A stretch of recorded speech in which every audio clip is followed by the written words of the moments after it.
Wow! Albi Casino, ibinandera ang paghanga at kilig sa Kimpaw. I'm overheated, can hardly sleep at night, doing crazy dreaming, you're the reason why,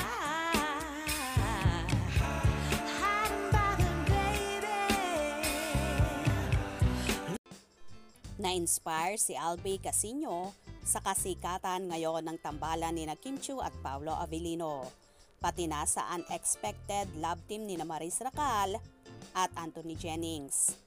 Kaya naman kung sinasabi niya noon na hanggat maaari ay ayaw na niyang gumawa ng projects na may ka-love team o permanent na lady, nagbago na uli ang isip niya. Ayon sa kapamilya actor at isa sa cast members ng hit series na Can't Buy Me Love, kung saan nga napansin ang tandem ni Maris at Anthony. Parang open na siya uli sa idea ng love team. Before I would be, I am over it. I am turning 31.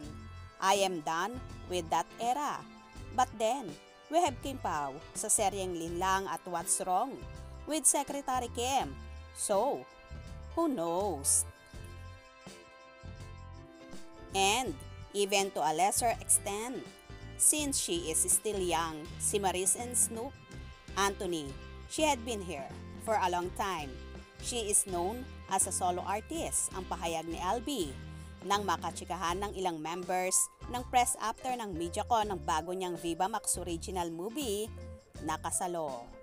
Naniniwala rin naman si Albi na carry bells pa rin naman niyang umacting with a leading lady, pero mas okay nga kung mabibigyan siya ng mga projects na mas ipapakita niya ang kanyang versatility as a solo actor.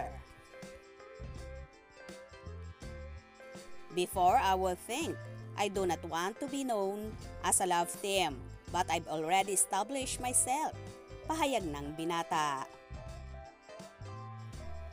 Tila nabuksan na naman ang mga mata at isip ni Albi Casino sa matambalang Kimpaw at Snorin. Kaya naman kung mapapagbigyan siya ng pagkakataon, why not, diba? Malaki ang paghanga ni Albi sa Kimpaw na ngayon nga ay namamayagpag ang tandem nila.